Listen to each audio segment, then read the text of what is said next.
Ah, merci Seigneur pour la joie d'être ensemble dans la liberté des enfants de Dieu. Ben, je vous encourage chacun, grands et petits, à écouter le message, écouter vos Bibles. OK. Donc, on va aujourd'hui faire un troisième et dernier message de cette petite série sur la physionomie d'une nouvelle naissance. Hein?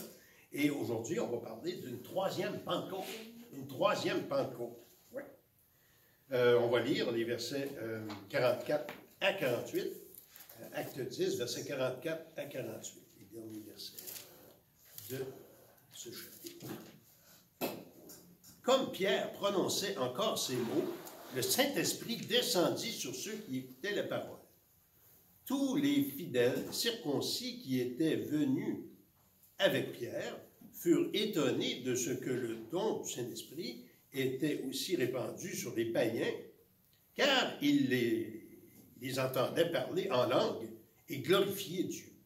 Alors Pierre dit, peut-on refuser l'eau du baptême à ceux qui ont reçu le Saint-Esprit, aussi bien qu'à nous? Et il ordonna qu'ils fussent baptisés au nom du Seigneur Jésus. Sur quoi ils le prièrent de rester quelques jours auprès d'eux. Seigneur bénisse sa parole. Nos cœurs. Prions. Oui, ta parole, Seigneur, est guérissante, elle est fortifiante, elle nous éclaire.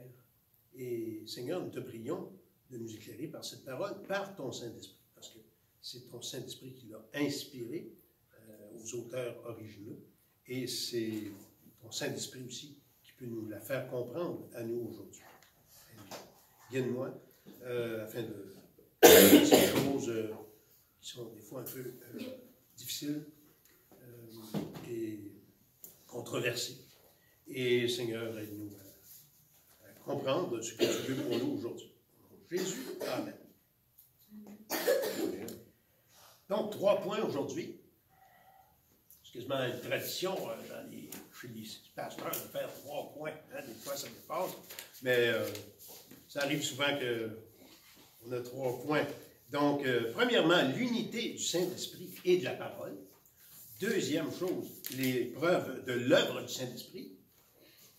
Et troisièmement, finalement, le baptême, qui est le symbole de l'œuvre du Saint-Esprit. Donc, première chose, l'unité du Saint-Esprit et de la parole.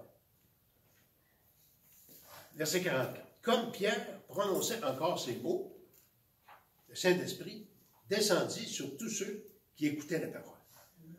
Pierre, quand il prononçait ces mots, qu'est-ce qu'il disait? C'est le verset 43, et ce qui vient avant aussi. Il dit, tous les prophètes rendent de lui le témoignage que quiconque croit en lui reçoit par son nom le pardon des péchés.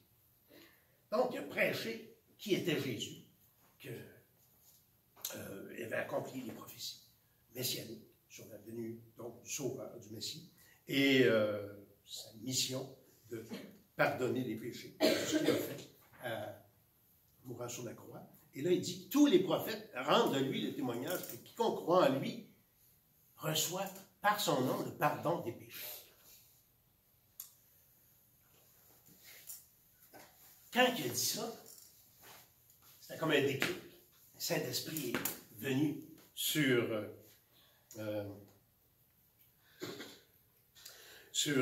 Corneille et son groupe, les invités, sa famille et ses amis qui étaient là. Mais comment ça? Pourquoi quand il dit ces paroles-là? Hein? On voit ici que le Saint-Esprit agit avec sa parole. Et la parole, elle est agissante en fonction aussi du Saint-Esprit qui agit avec elle. Ils sont unis, ils sont conjoints ensemble. Dans Acte 8, 9, bon, ici, on voit que le Saint-Esprit descend sur les gens et on voit qu'ils acceptent la parole par la suite. Mais dans Acte 8, c'est l'inverse. Ils ont accepté la parole, ils sont fait baptiser, puis le Saint-Esprit est venu après. Mais c'est que dans les Actes des Apôtres, les choses ne sont pas normatives. on voit dans le Nouveau Testament, dans les Épîtres, l'ordre des choses. Hein? C'est le Saint-Esprit qui vient œuvrer dans notre cœur et qui fait en sorte qu'on vient au Seigneur. Hein? C'est librement, mais c'est avec l'œuvre du Saint-Esprit, avec la parole qui est dans notre cœur, la parole de Dieu. Et dans Acte 8, il y avait les Samaritains. Il est dit ici, au Acte 8, verset 9, « Il y avait auparavant, dans la ville, un homme nommé Simon, qui se donnant pour un personnage important, exerçait la magie et provoquait l'étonnement du peuple de la Samarie. Tous, depuis les plus petits jusqu'aux plus grands, l'écoutaient attentivement et disaient, « Celui-ci est la puissance de Dieu, celle qui s'appelle la grande. » Ils l'écoutaient attentivement parce qu'il les avait longtemps étonnés par ses actes de magie. Mais quand ils eurent cru à Philippe, qui leur annonçait la bonne nouvelle du royaume de Dieu et du nom de Jésus-Christ, hommes et femmes se firent baptiser. Simon lui-même crut, et après avoir été baptisé, il ne quittait plus Philippe. Il le voyait avec étonnement les miracles et les grands prodiges qui s'opéraient. Et les apôtres qui étaient à Jérusalem, ayant appris que la Samarie avait reçu la parole de Dieu, ils envoyèrent Pierre et Jean. Ceux-ci, arrivés chez les Samaritains, prièrent pour eux afin qu'ils reçussent le Saint-Esprit. Ils avaient été baptisés, ils avaient cru, mais là, ils ont reçu le Saint-Esprit. Ça ne veut pas dire que le Saint-Esprit n'était pas agissant. Hein? Si on a la foi, c'est qu'il y a déjà un agissement, l'action du Saint-Esprit en nous. Mais, étant donné que là, on est dans une phase de transition dans les actes, c'est l'inauguration de l'Église, premièrement dans Acte 2, avec l'effusion du Saint-Esprit, dans Acte 2, dont le Saint-Esprit descend sur l'Église juive. Ensuite, ici au Acte 8, c'est sur les Samaritains, le Saint-Esprit descend. Donc, on peut appeler ça la Pentecôte samaritaine. Et là, dans Acte 10, le Saint-Esprit va venir sur eux, sur Corneille et sur son groupe, les païens, on appelle aussi les gentils, hein, en termes techniques, les non-juifs. Et c'est la Pentecôte gentilienne. Hein? Donc, 3 Pentecôtes. Mais il ne faut pas prendre ça comme une norme. Là. Dans tel passage, le Saint-Esprit vient après qu'il ait été baptisé. Puis dans tel autre passage, il vient avant qu'il se fasse baptiser. La norme, on la voit dans le reste des Épîtres, c'est on croit, c'est le fruit du Saint-Esprit, et on se fait baptiser par après. J'aimerais que les jeunes écoutent, pas qu'ils écoutent, qu'ils regardent les comics, là. Hein?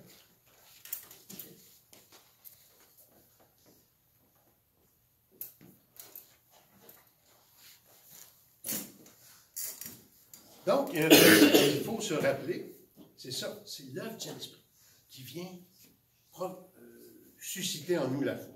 Un autre principe qu'il faut se rappeler, comme l'a souligné le réformateur Jean Calvin dans la Bible, c'est l'Écriture. Elle est efficace en fonction de, comme je l'ai mentionné, en fonction de l'action du Saint-Esprit dans notre vie. Quelqu'un peut lire sa Bible, puis on ne comprendra pas, parce que ça prend le Saint-Esprit qui va l'éclairer. Il faut comprendre la parole de Dieu. Et quelqu'un ne peut pas dire « Ah, ben moi, le Saint-Esprit m'a guidé à faire ceci ou à croire cela. » Si c'est contraire à l'Écriture. Le Saint-Esprit travaille avec l'Écriture et l'Écriture travaille avec le Saint-Esprit. Les deux vont ensemble. Et un beau petit paragraphe de Jean Calvin ici, là, les deux sont conformes. Écriture et parole de Dieu. L'Esprit de Dieu est tellement conjoint et lié à la vérité qu'il a exprimée dans les Écritures que la parole est reçue avec le respect qui convient. Cela ne s'oppose en rien à ce qui a été dit avant, que la parole n'est véridique que s'il est confirmé par le témoignage de Saint-Esprit. Le Seigneur a conjoint et lié ensemble la vérité de son Esprit et de sa parole. Quand notre entendement reçoit avec obéissance cette parole, nous voyons briller l'Esprit qui nous fait, en quelque manière, contempler la face de Dieu. Et aussi, quand, sans peur d'être trompés ou de nous tromper, nous recevons l'Esprit de Dieu, nous le reconnaissons en son image. La parole, hein? Donc, les deux vont ensemble. Donc, l'Esprit nous guide. Et si on dit que l'Esprit nous guide, puis ça entre en contradiction avec l'Écriture, que ce soit la doctrine de l'Écriture, ou que ce soit les comportements que le Seigneur veut qu'on ait dans l'Écriture, à ce moment-là, c'est pas le Saint-Esprit qui nous guide. Parce que les deux vont ensemble, Saint-Esprit et l'Écriture. Et d'autre part, on ne peut pas comprendre, on ne peut comprendre l'Écriture inspirée par le Saint-Esprit si c'est pas le Saint-Esprit qui nous aide à la comprendre. Donc, on appelle ça l'illumination. Le Seigneur nous éclaire par son Saint-Esprit pour comprendre la parole. Et c'est ce qui est arrivé à Corneille. Hein? Quand Pierre a dit « Quiconque croit en lui reçoit par son nom le pardon des péchés », le Saint-Esprit est venu sur ces gens-là. Ils ont compris que Jésus était celui qui pardonne les péchés. Il n'y en a pas d'autre. Là, le deuxième point qu'on va regarder, c'est les preuves. Comment que Pierre et les Juifs qui étaient avec lui ont pu voir que le Saint-Esprit était vraiment à l'œuvre dans le cœur de ces gens-là. Donc, les preuves de l'œuvre du Saint-Esprit. Versets 45 à 46. Tous les fidèles circoncis, donc c'est les Juifs, là, qui étaient venus avec Pierre, furent étonnés de ce que le don du Saint-Esprit était aussi répandu sur les païens. Mais comment ils voyaient ça? Ils ne voyaient pas dans les cœurs. Ils les voyaient parler en langue. Ils les entendaient parler en langue et glorifier Dieu. Ouais, tout le monde parle dans une langue. Ça veut dire parler en langue. Ça, c'est un sujet assez touché, comme on dit, assez débattu dans les milieux chrétiens. Parler en langue. Bon, on va juste aborder brièvement cela pour le résumer. Mais on pourrait faire des sermons à n'en plus finir. Il y en a dessus. Il y a beaucoup d'études. Mais on va juste résumer ça pour les besoins aujourd'hui. Les Juifs chrétiens, donc, qui sont appelés fidèles circoncis, comment est-ce qu'ils ont pu savoir qu'eux avaient le Saint-Esprit? Ils les entendaient parler en langue. Donc, on fait une petite parenthèse pour expliquer ça. Qu'est-ce que le don des langues? Et qu'est-ce qui n'est pas? Qu'est-ce que le don des langues n'est pas? Première mention du don des langues, on la retrouve dans Acte 2, quand le Saint-Esprit est venu sur l'Église, et là, ils se sont mis à parler en d'autres langues. C'est un temps de pèlerinage. Hein? Les gens venaient de tous les coins. Les Juifs qui venaient de la Cappadoce, qui venaient des différentes régions de la Galilée et ailleurs.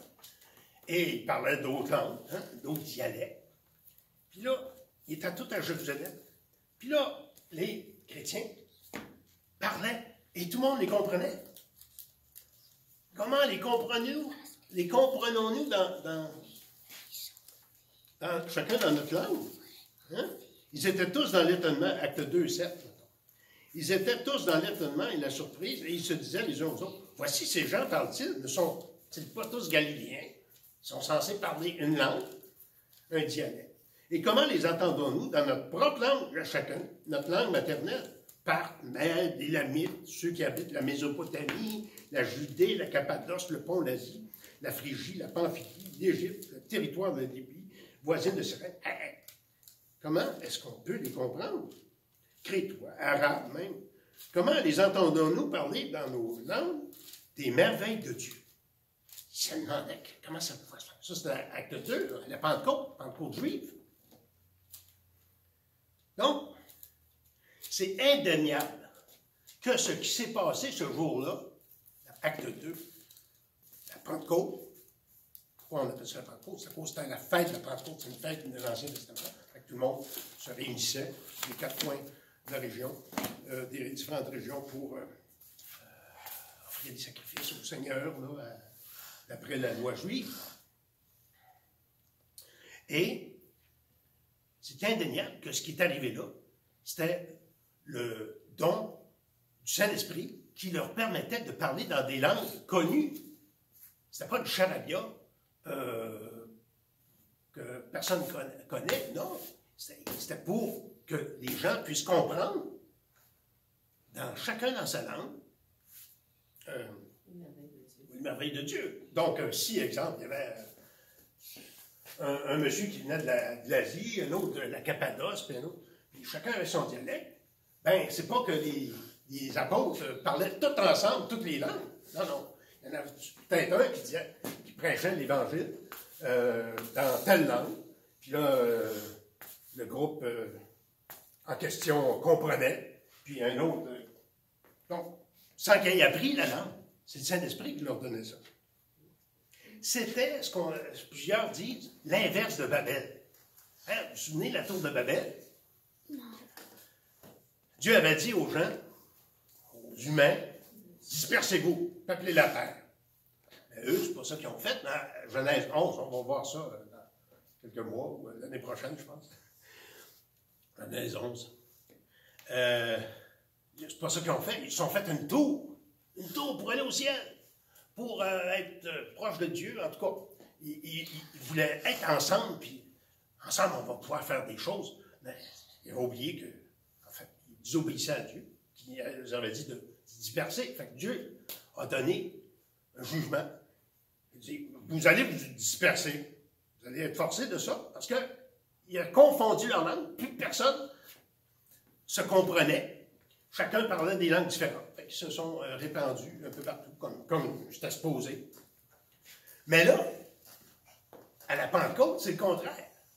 Au lieu qu'il y ait plusieurs langues et que plus personne ne se comprend, mais là, Dieu permet qu'il y ait l'unité et que tout le monde se comprenne.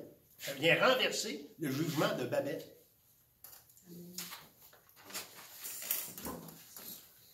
Donc, plus de barrières linguistiques. Avant, c'était plein de barrières linguistiques. Là, plus de barrières linguistiques.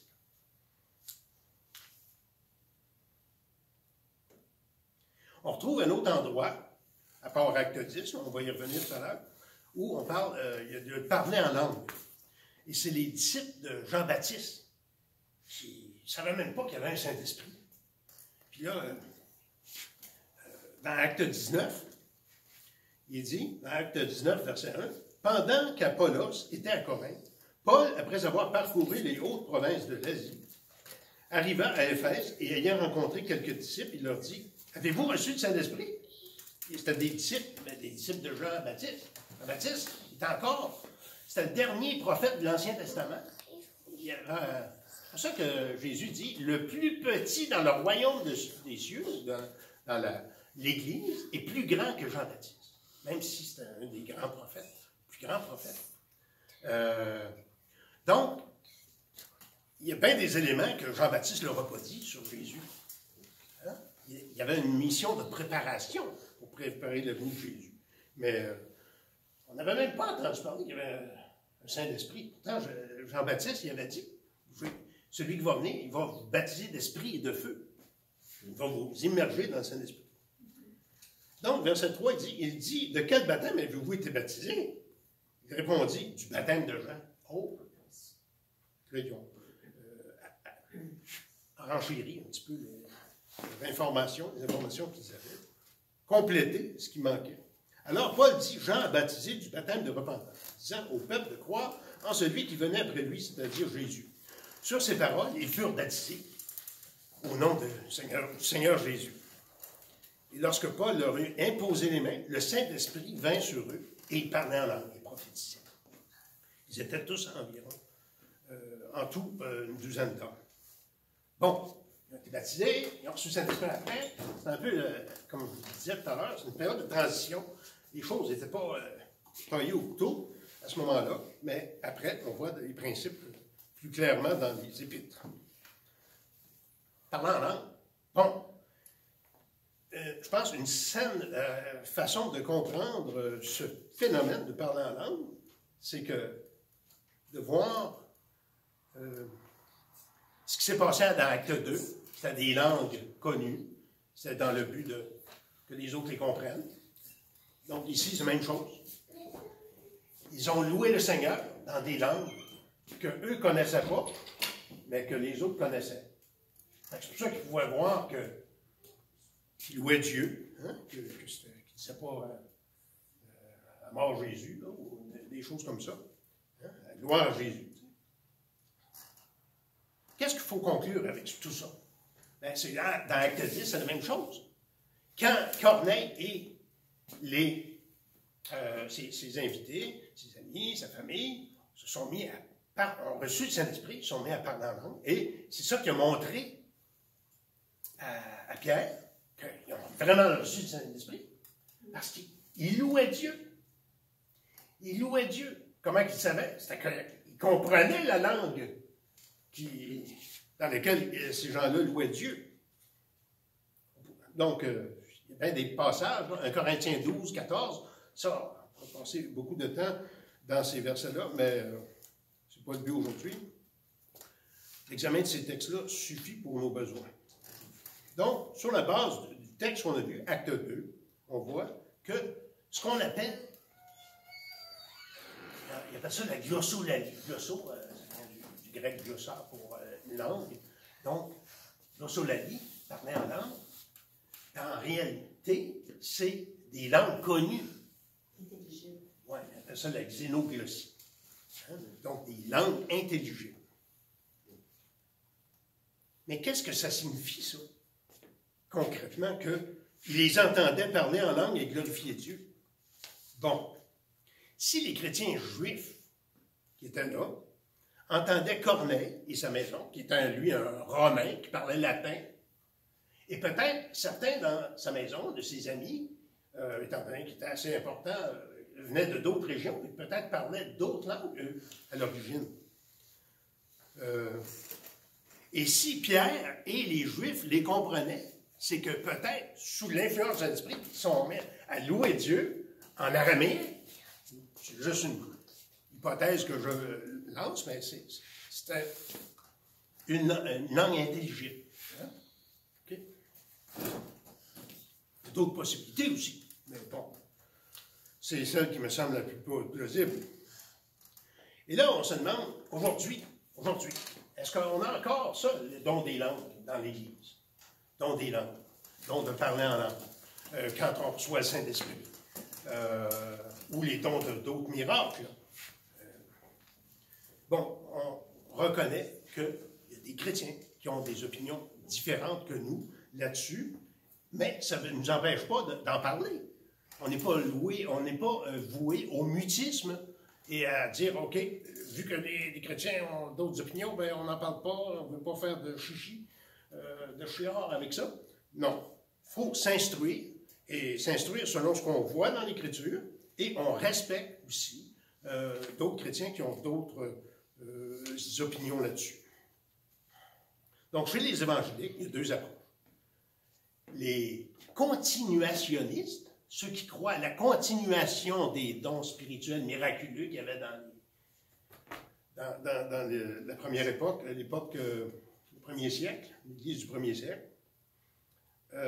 Et il y a les cessationnistes, ceux qui croient à la cessation de ces dons miraculeux qui avaient lieu dans ce premier siècle. On voit particulièrement ces dons-là dans Acte 12, versets 8 à 10. Quelqu'un voudrait lire Acte 12, versets 8 à 10. Acte 12, versets 8 à 10.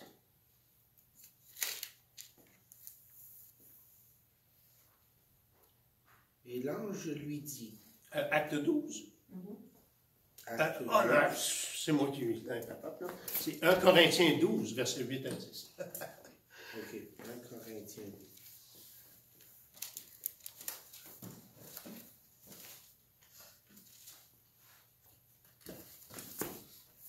Corinthiens 12, 8 à 10? Oui.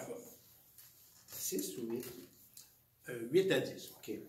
En effet, à l'œil est donnée par l'esprit une parole de sagesse, à un autre une parole de connaissance selon le même esprit, à un autre la foi par le même esprit, et un autre le don de guérison par le même esprit, à un autre le don d'opérer des miracles, et un autre la prophétie, à un autre le discernement des esprits, à un autre la diversité des langues, un à l'autre, à un autre l'interprétation des langues. Merci beaucoup. Donc, grosso modo, les choses là, qui sont les plus débattues à partir de ces versets-là, c'est le don des guérisons, hein, opérer des miracles, la prophétie, la diversité des langues, l'interprétation des langues. Donc, les continuationnistes, ou les qu'on retrouve surtout chez les pentecôtistes ou les pentes charismatiques, bon, disent c'est encore pour aujourd'hui, parce que Dieu ne change pas, et Jésus ne change pas, et les dons non plus. Bon. Tandis que les cessationnistes, donc je suis cessationniste, je crois à la cessation de ces dons miraculeux qui étaient pour l'époque apostolique, et ne sont plus pour aujourd'hui. En tout cas, bon, juste pour résumer ça, là. Parce que quand on voit des miracles dans la Bible, là, c'est pas toujours, c'est pas uniforme, c'est pas continuel. Il y a des époques, il y a des événements marquants dans l'histoire de la rédemption où, quand on inaugure une nouvelle ère dans l'histoire de la rédemption, ben là, il y a du miracle. C'est comme quand on inaugure un nouveau building, hein, un nouveau bâtiment. Ben, on coupe le ruban, il y a le champagne, il y a la fête, mais on ne fait pas de ça tous les jours. C'est l'inauguration, puis après, ben, on s'en va faire notre travail, puis notre routine. Hein? Ben, même chose, quand, à la période du don de la loi avec Moïse, l'Exode, beaucoup de miracles en Égypte, les 10 plaies d'Égypte, sortis d'Égypte avec la mer Rouge qui s'est fendue en deux, dans le désert, beaucoup de miracles aussi. Et ensuite, bon, le don de la loi sur le Sinaï, mais plus tard, ça a diminué, tu sais, c'est pas avec la même intensité. Ensuite, deuxième période, grande période de révélation, la période prophétique, avec Élie et Élisée, dans 1 Roi 17 à 2 Rois. À 2 Rois, j'ai fait une erreur dans ma note des chapitres, là, mais c'est 1 Roi 17 jusqu'à la fin, jusqu'à 2 Rois, peut-être 11, en tout cas. Et là, on voit la vie de Élie et la voix de son successeur, la vie de son successeur, Élisée. Et beaucoup de miracles, résurrection, guérison, etc. Mais ce n'est pas toute la même chose jusqu'à la fin de l'Ancien Testament. C'est pour inaugurer une période de révélation, beaucoup de miracles.